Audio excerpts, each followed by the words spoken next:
I'd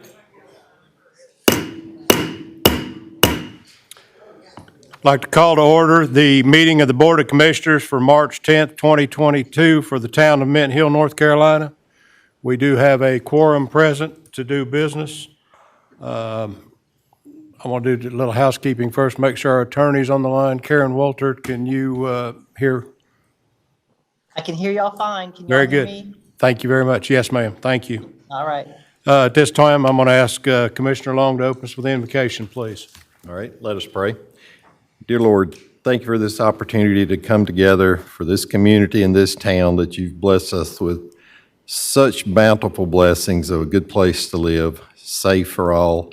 And thank you for the group that's here tonight in great numbers. I'd like to see that. Watch over them during this meeting as they depart to their homes, and those that aren't feeling well, lift them up. Help us make right decisions as we debate and make decisions that will affect all our lives going forward. We ask in your name, Jesus Christ. Amen. Amen. Amen. I ask that everybody stand at this time, please, and join me in the Pledge of Allegiance. Pledge allegiance to the flag of the United States of America and to the republic for which it stands, one nation, under God, indivisible, with liberty and justice for all.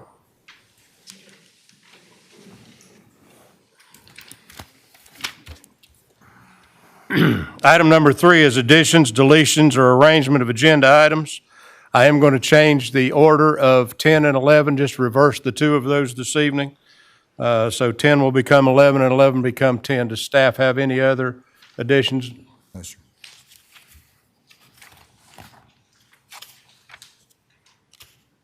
Item number 4 is approval of the minutes for the February 10th, 2022 regular meeting. So moved. Second. I have a motion and a second. Do I have any discussion? Hearing none, all in favor say aye. Aye. Any opposed? That passes. Item number 5 is our consent agenda. 5A is accept Clear Creek Business Park streets into the town network. B, accept February tax collector's report. C, accept 2021 audit report. D, accept grant project ordinance. E, accept January treasurer's report and financials. And F, accept changes to the Mint Hill Park Ordinance, Chapter 18. Motion to accept the consent agenda items A through F. Okay? Second. I have a motion and a second. Do I have any conversation, any questions? Hearing none, all in favor of passing the consent agenda say aye. Aye. Any opposed? That passes.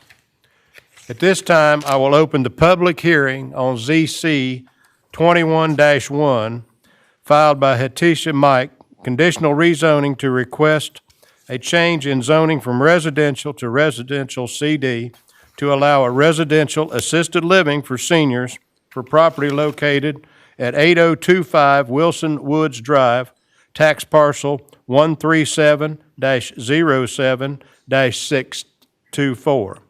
The applicant is present. If the applicant would come to the podium and give name and address, please, and then tell us about your project. Good evening, everyone. Thank you, Mr. Mayor. My name is Hatisha M. Mike. My address is 6900 Allenbrook Road, Charlotte, North Carolina, 28215. My company acquired 8025 Wilson Woods Drive in May of 2021. At that time that we acquired it, this is what the property looked like with residents still living here. After some cleanup and some protective measures, this is what the property currently looks like. And this is what we intend to build. With the approval of our rezoning application, we will be able to serve up to 10 seniors in residential assisted living. There is an ever-increasing need for quality senior care in our communities, and research tells us that seniors fare better in residential settings as opposed to big box facilities and nursing homes. Many of us have had experiences with family members, or we have friends that have family members that have reached this transition point in their lives where senior care has to be considered. So what level of care will we offer? The level of care that we offer is defined by Mint Hill Ordinance and by North Carolina Department of Health and Human Services. We will offer and serve seniors that need assistance with their activities of daily living, but they do not require critical care. They do not require memory care. And of course, our seniors don't drive. There are two primary reasons why I believe that the property is ideal for our intended use. As you see in this GIS mapping, the property is over 400 feet away from the road, and it is not visible from Wilson Woods Drive. In fact, I believe to a large extent, the fact that it's not visible is why many of the neighbors and even the town itself didn't know the disrepair and the amount of trash that was on the property. You simply couldn't see it. The second reason why I think it's ideal for our use is that with almost 2.5 acres, our seniors can enjoy outdoor living spaces, can enjoy outdoor activities, and not encroach upon the quiet enjoyment of our neighbor's property. As you see on this site plan, if you compare it to the map that I just showed you, we're going to overlay the new house on the existing footprint of the property. Of course, the new house will cast a larger shadow because it's a larger home, but we're going to use the existing footprint. Where there is a partially demolished building now on the property, we're going to remove that, and that's where the storage will go. And then we will build a detached garage, still using much of the same footprint. We created a website to give information to our neighbors, and we provided a means that our neighbors could give feedback. I'd like to go through some of the most common responses that we got, questions and concerns from the neighbors. Question, what will this do to my property value? This is a luxury single-family residential home. It is an improved value as to what was existing before. Question, will there be a lot of traffic and deliveries? No. This is a single-family home with 10 resident seniors. The seniors don't drive, meals are prepared on-site, laundry is done on-site, so I have no expectation that our deliveries would be anything more than a large family. Question, will there be several employees? No. Our plan is to have 2 employees on site 24/7. Question, what about visitors? We will have set visiting hours. Now remember, once a visitor is on the grounds, vehicles are not visible, so there shouldn't be any intrusion with our neighbors. Now, through conversations about the neighborhood and around the neighborhood, I discovered that there may have been up to 9 residents living in the property at one time in the past. If we compare 9, what I assume would be active residents, to 10 seniors who don't drive, then I would not imagine that what we're doing would cause any more disturbance or any disturbance if there were no complaints with 9 active residents. And finally, one of our neighbors wanted to know, if our rezoning is approved, what qualifies you to shepherd this project successfully? I think that's a fair question. So let's deal first with my experience regarding buildings, property, real estate. I've been a licensed real estate broker in the Carolinas for over 20 years. In that time, I've managed property not only for individual landlords, but I've managed subdivisions for homeowners association for 15 years. I've also managed budgets for restorations and property renovations. Now to the most important part, at least to me, is my experience in serving seniors. I owned and provided the daily management for a home care agency in Charlotte for 8 years that focused primarily on senior care. I've been trained and certified in services for the aging for over 10 years. And most importantly, again, for me, is that I have personal experience in taking care of seniors in residential settings for over 20 years. Thank you for your time. That concludes my presentation. Thank you very much. We did have two people this evening that signed up to speak to this, at this public hearing. So I will ask, and I hope I get the names right, Sylvia Nemiroff, if you will come to the podium, you have the floor, and I would ask that you also give us your full name and address for the minutes as well, please. I've got it here in front of me, but I didn't get it right to begin with, so. My name is Sylvia Nemiroff. I'm at 8213 Wilson Woods Drive. Okay, you have the floor. Okay. Well, she answered a lot of my questions. One of the questions, the two people that are going to be employed there, are they CNAs? Is there a nurse? Or is it just going to be? Am I allowed to answer that? Well, not officially, but if you can make it quick, I'm going to bend the rules here a little bit. It's a public comment session, and we're not, but that's fine. Go ahead.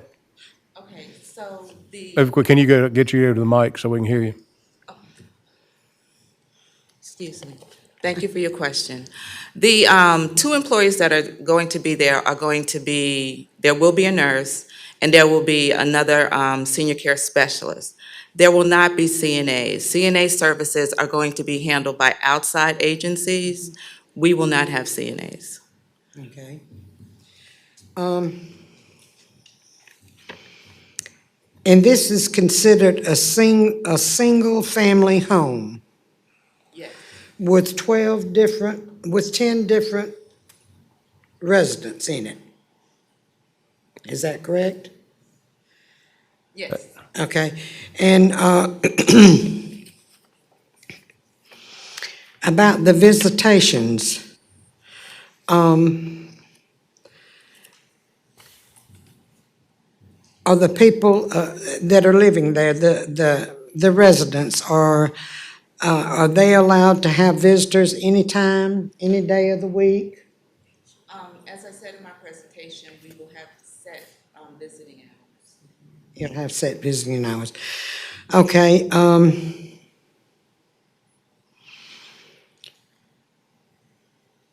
I just feel like this is an encroachment on our privacy. There's a lot of people on Wilson Woods that have big lots. What's going to prevent me from putting up a house to house senior citizens, to do exactly what they're doing? When you let one come in, what's going to prevent me, like I said, for putting one in my backyard and all these other people that have room to put one in their backyard? Yeah, you could all apply for the very same thing. You're absolutely right to that case. So it would be the board's decision at that point in time.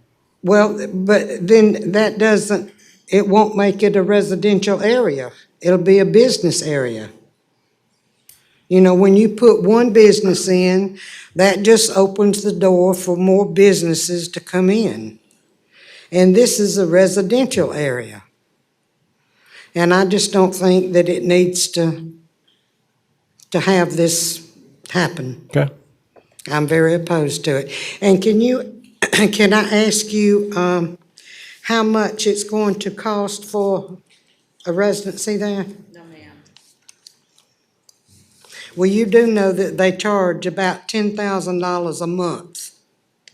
So you figure how much these people are making. Thank you, ma'am. All right, we had another person sign up, and I think it's Donna Page, is that correct? Yes. And the same, if you'd give us your name and your official address, then you have the floor. My name is Donna Page. I am a resident of Union County. My parents own a home on 8301 Wilson Woods Drive, and I'm speaking on their behalf. Is that allowed? Yeah, yeah. I mean, there's Hearing, yeah. nothing that says you can't. It's a public hearing. Okay. What we basically have also with this being a multifamily residence is not technically a senior, single-family residence with opposite families. They're not all relatives of one another living in the same space. If you are having visiting hours, you're having family members come in for 10 residents, you are going to have more traffic on the streets. There are no sidewalks in this neighborhood, so you are going to have increased traffic. There is a larger population of elderly people in the neighborhood. My parents have lived there since 1982. They walk. They walk the neighborhood, as do many of the residents that live there. There is going to be an increase in traffic. There is very limited space between the homes for the easement going in and out. I know that there wasn't other residents back there, but if you have more calls for fire, you have more calls for EMS, how is that going to play out? So you're going to have more traffic from, they say that it's not going to be that many more cars going in and out. They're going to have doctors brought in, or they're going to have Ubers or buses or something to come and get these people to take them out. There is going to be an increased amount of traffic. When they have relatives come in to visit, what have you, we don't have any viable hotels in Mint Hill.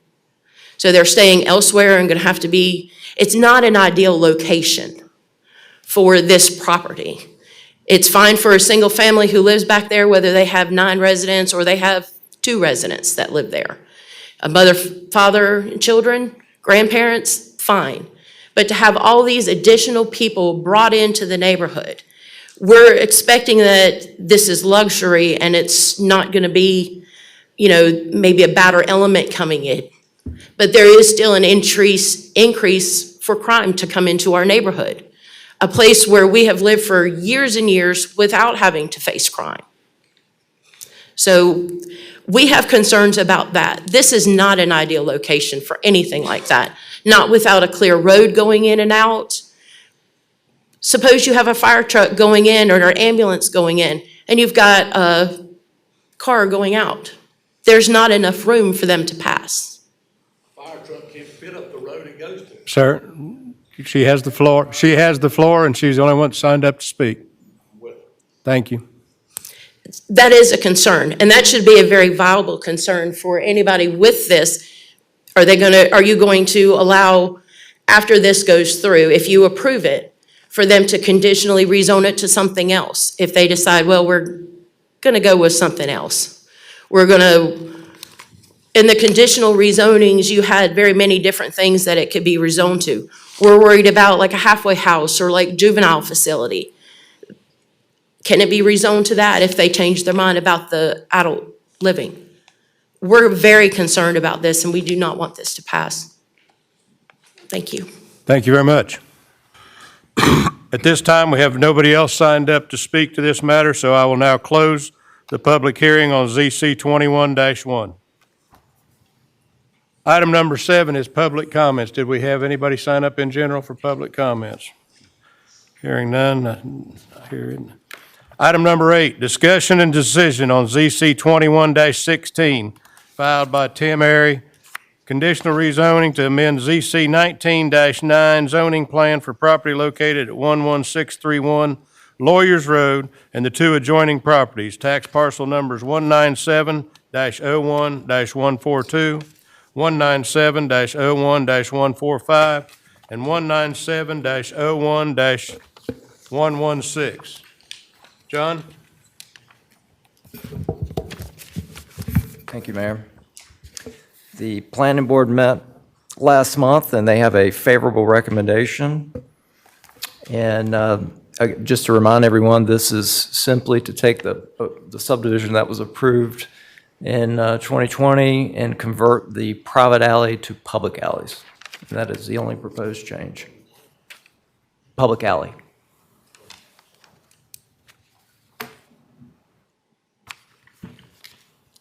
Is the applicant here? Oh, yeah. Anybody, applicant here? Yes. Yeah, there, I see him. Oh, there you go. Anybody have any questions for the applicant at this point in time? Commissioners? I do. Commissioner Holton, you have the floor.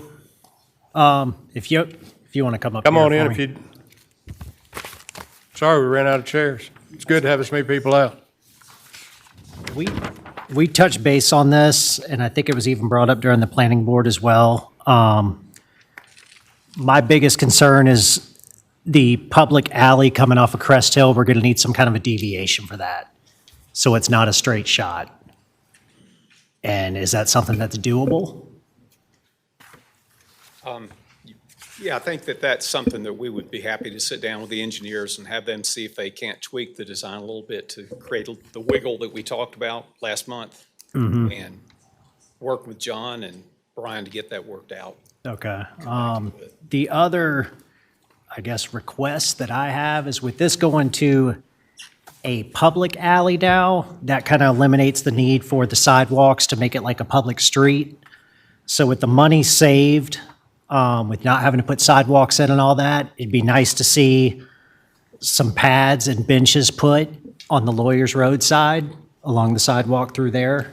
Certainly. Is that something that could be done, just to kind of dress it up like a little greenway area? I think we could do that without any difficulty. I think that was my two big major things there. There we go. I'm sorry. Go ahead. I'm following up Mayor Pro with, Tem Elton.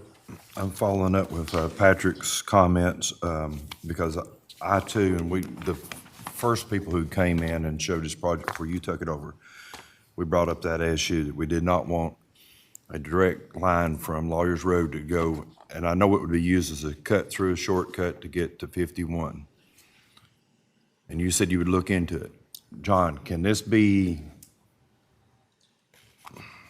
what am I trying to say, put in it where it has to be done before any building can be done?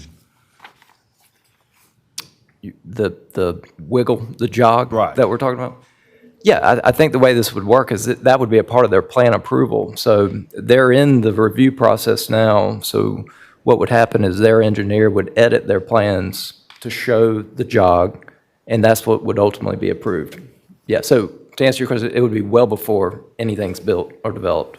Where there's no straight shot to where they can be taking a shortcut to 51 near the Chick-fil-A through Crest Hill? Okay. Anybody have anything else? If not, I'll entertain a motion. Mr. Mayor, I make a motion for approval on ZC 21-16 filed by Tim Airy, conditional rezoning to amend ZC 19-9er with the caveat that Commissioner Holton and Commissioner Dalton both, with some benches and that sort of thing, enhancement along Lawyers Road, and with the adjustments to the engineering to take this from a straight street to more of a curvious nature, so it slows traffic to discourage cut through. I have a motion. Second. I hear a second. Any further discussion, any other questions? Hearing none, all in favor say aye. Aye. Any opposed? That passes. Thank you very much, gentlemen. Thank you. Appreciate it. Item number 9, age-friendly Mecklenburg AFM presentation by Mecklenburg County, Greg Tanner and Ed Gagnon. Is that correct?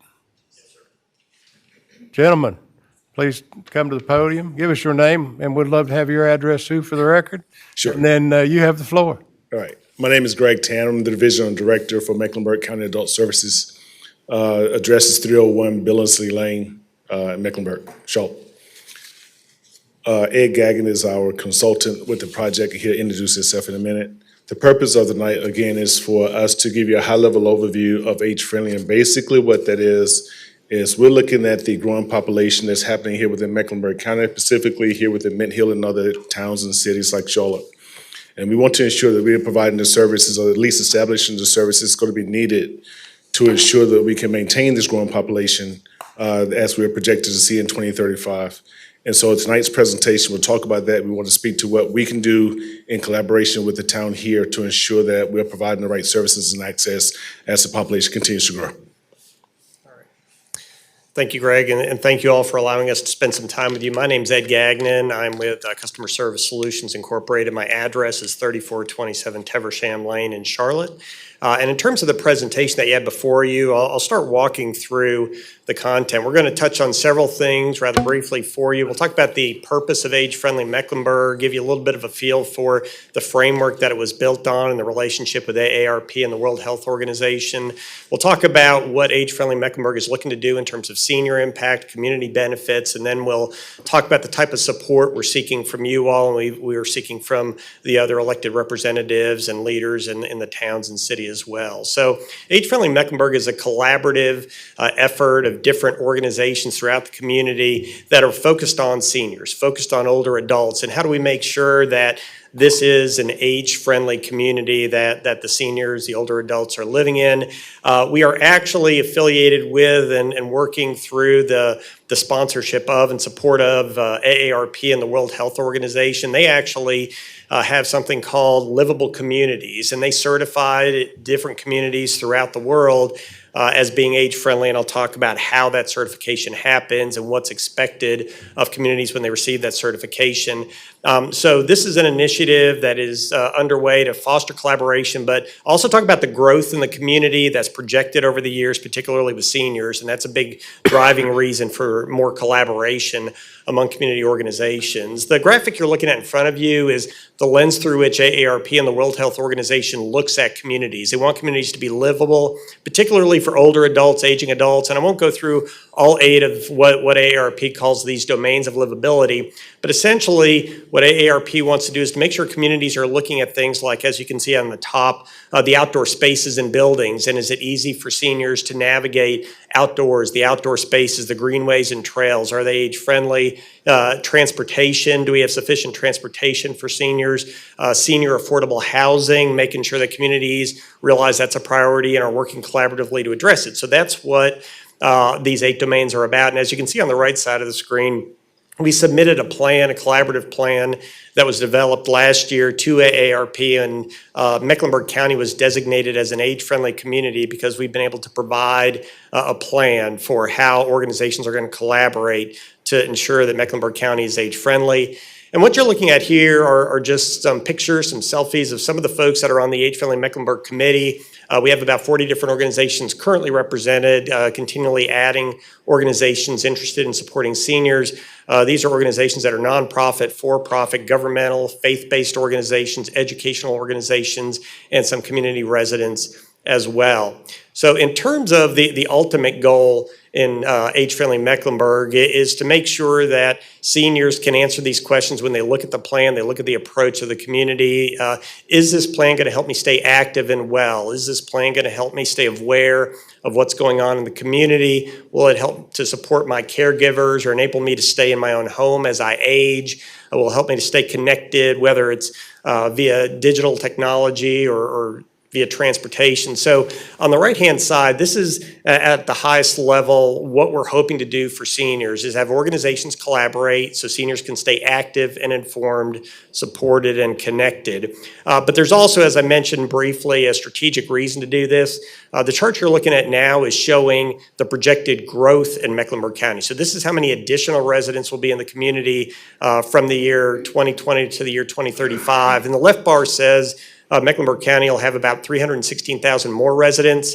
The orange bar says 140,000 of those will be aged 55 and over. And the silver bar on the right says we are going to have 104,000 more residents by the year 2035 that are age 65 and older. So just that age group, we're going to have 100,000 more residents in that age group by the year 2035, which is a 77% increase. So if any of the organizations in this community are particularly focused on seniors, they could easily see the number of seniors they support double by the year 2035. So there's that strategic need for it as well. We mentioned that this was just an initiative approved by ARP less than a year ago. So just to kind of give you a little bit of a feel for the types of initiatives we're starting to work on, outdoor spaces, making sure the greenways, for example, are age-friendly. We have appropriate distances between benches or shading or other resources for seniors on greenways. Make sure there are transportation options available as well, support for caregivers. There's an organization called Caregiver TLC. It's actually an initiative that's being led by UNC Charlotte and Stanford University that's focused on making sure caregivers for older adults who have dementia or other chronic illnesses get trained on how to do that, especially if it's your family member that you're caring for. Make sure they're trained and supported in how to do this. So this just gives you a little bit of a feel for what we're starting to focus on today.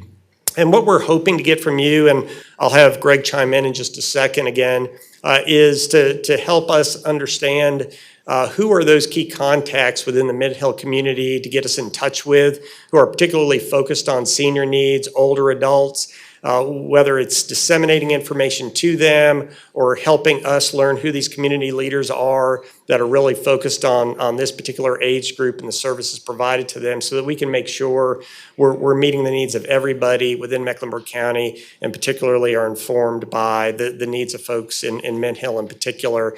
There's several different ways to get in touch with us. These are just a couple quick ways to share. We have an email address. Any individual or organization interested in being a part of Age Friendly Mecklenburg or learning more can just email us. We'll reply back. There's a phone number, and we have a website developed that we'll be rolling out publicly soon where people can get more information. So I'll pause there, see if Greg wants to add something. Sure. And just one example of Age Friendly that we've already implemented. For individuals who may be challenged with having access to transportation, we're providing free transportation right now for individuals 60 and older who may need to go to a grocery store, who may need to go to a pharmacist, and also to a beauty salon or barbershop, because we think those things are essential for quality of life issues and to make individuals feel good. The problem is a lot of citizens just don't know that service exists. We're using the money that we receive from the federal government, the CARES money, to offset the costs for the residents. We're doing that. We started a project back in July of last year. It will go through June of this year. We've already looked at our projected funding for fiscal year 23, and we would go through literally, what would that be, June 2023, with the same service. We're trying to help get the message out to the community because we know a lot of individuals, especially seniors 60 and older, are challenged just trying to get to and from to the grocery store because they're offsetting not paying electric bills because they're trying to pay for their pharmaceuticals. And so we want to make sure that we're doing that. The other thing that we're doing, we have a mobile food truck that's going to be outfitted pretty soon. And the purpose of that food truck is to look at high-stress neighborhoods where there may be food deserts, where someone's challenged getting to the grocery store. Well, we want to bring that truck to those neighborhoods, where we'll be giving out free groceries, one bag of groceries each week to individuals 60 and older, at no cost to them at all. We've already established the funds to support that ongoing project and program. So that's through our senior nutrition program. So there's opportunities like that that's associated with Age Friendly that we're trying to help get out and work with towns like yours to ensure that citizens live out a good quality of life. Thank you. Those were the main points we wanted to present, but we wanted to open it up for questions if y'all had any as well. Commissioner Henderson, you want to lead us off if you have any questions? So it sounds like a great program. If I'm understanding you, basically you want us just to be on board with you helping our community to help those who are senior in our community. Is that correct? Well, one, we want your assistance to help us know who to connect with here within Mint Hill to ensure that we're working with those who work with the senior community. But also, if there's gaps that we're missing, as Ed mentioned, there may be a need here within Mint Hill that we're not familiar with. Mm-hmm. And I would like to know about that. Since I'm staff, I would like to ensure that I'm working to put those systems in place to help support your efforts here within Mint Hill. So you would need a liaison or someone to facilitate that? Or just a phone call to my office. And again, the number's on your screen. Just call my office directly. That goes to my administrative assistant, actually.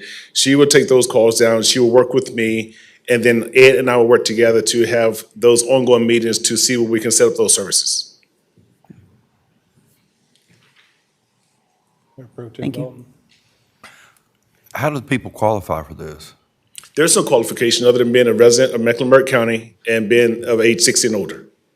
So anyone 60 and over gonna get a free bag of groceries? Well, there are some affluent individuals who are hoping that they will be respectful enough not to come to the truck, but we're not going to turn them away.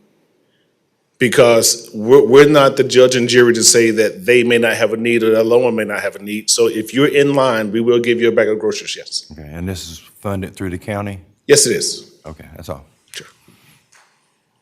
Commissioner Holton, No, I have nothing. Commissioner Long? Yes, sir. Good job, guys. The one question I do have is your transportation.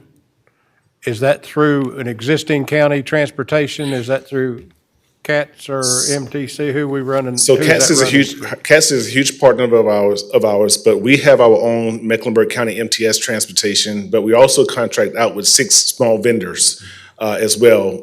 Prior to the pandemic, we were doing 2,000 trips per day, but when the pandemic hit a year or so ago, we cut that down for obvious reasons to about 1,200 trips per day. It's beginning to go back up now.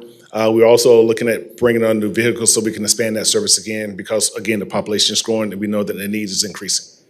I'm not going to put you on the spot to answer this question here, but if you'll get back in touch with me, I'd like to know if we have seniors in the community who are required to, or are currently attending a senior daycare for their care, and they need transportation to that daycare. If you'll let me know whether that qualifies or not. They do qualify. We do some of those trips 3 days a week. Okay. At no charge to the facility or the family. And what days a week do you do that? It varies town to town. Okay. So in Mint Hill, it could be Monday, Wednesday, Friday. It could be Tuesday, Wednesday, and Thursday.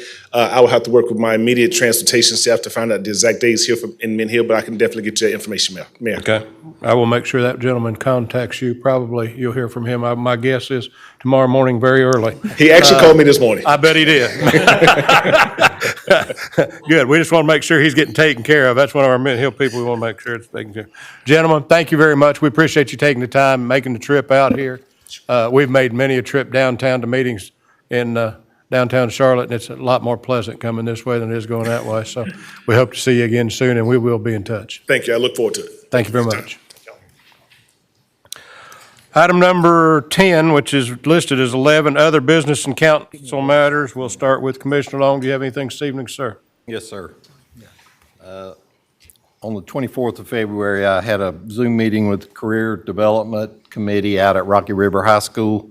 And we're just going over preparing for programs that these high school students will have options going forward as far as trades, vocational training, technical training options while they're still in high school to prepare them for life's journey. And we're making some good progress there, having some manufacturing tours with some of the students where they actually go in and see how the businesses are operated so they can see the real world.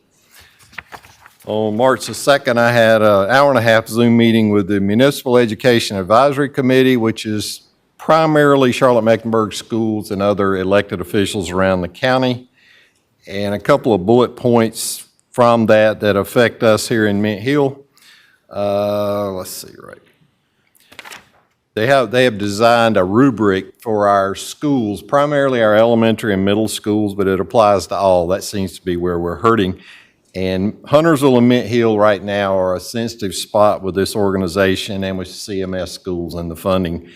And here's exactly what, from the minutes, a 100-point score was added to Mint Hill and Huntersville due to the Municipal Concerns Act passed in 2018, and I'll have to admit I don't know what that means. I know we have some elementary schools that need help really bad. And the federal government has forwarded through the ARPA and other acronyms that we've seen in the last 18 months, well over $400 million to Mecklenburg County. So we had a fairly long discussion on how that money's being used, from ionization and filter systems in the different schools, and several of the Mint Hill schools, Bain, Lebanon Road, and other elementary schools are being improved that way. That's how your tax money is being spent. Thank you, sir. Thank you.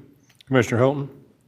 I think the main thing I've got with being the newly appointed liaison for Mint Hill Athletic Association, they've got a lot of good stuff going on out there right now. Their official opening day is March 26th. They just got a brand-new sign put up out there too, which looks amazing. So if you're looking for some local sports and entertainment, head on out to Brief Road and check it out. Mayor Pro Tem Dalton. The only thing I got, again, like Patrick was saying, the liaison between the Chamber of Commerce, they are in the planning process of putting together their annual golf tournament, which is their largest fundraiser. So if anyone's interested in playing with that, they get in touch with the chamber and sign up, please. Commissioner Henderson. The only thing is with the Mint Hill Historical Society, they've got a rodeo coming up in April. So get ready for that. Good. A lot of that's good news if you hear it. We're town's starting to get back and being active as we work through the last couple of years. I know we're all worn out, tired of what's been going on, but you might, if any of you are following my mayor's letter that I put out in social media every week on the town website as well, you'll see that we're getting ready to do some work on the parks, and we were going to start that currently, but we didn't want to interfere with some of our Friday night fun nights that are coming out throughout the summer and some of our other events like Mint Hill Madness. So we have changed the date on when we're going to start that construction. So we're going to go to the 1st of November so that we can have another great Mint Hill Madness and still be able to get the parks upgraded. So that we're going to have some new lighting out there. If you'll follow along with us as we announce some of this stuff, we have some new lighting out there so people can walk on the park track out there, be better lit and safer and that kind of thing, and do some improvements on some of the toddler and children area, updating some equipment and some major issues going on with or some major improvements, I should say, going on with the park in the next 18 months or so. So keep an eye on that as well. Item number 11, we're going to go into closed session at this point in time so that we can have conversation with our town attorney. Those of you who were in the room first of the meeting heard me make sure that she was here so that she was covering this meeting as well. And we're going to have to talk to her through that Zoom connection. So I'm going to have to ask that all of you leave the room. We are not going to have an announcement to make after we come out of talking with the attorney. This is not some decision that we're going to make this evening. So we will go to close. We will close the meeting from that conversation with the attorney. Thank you all for coming this evening. Love to see you all back out here every month.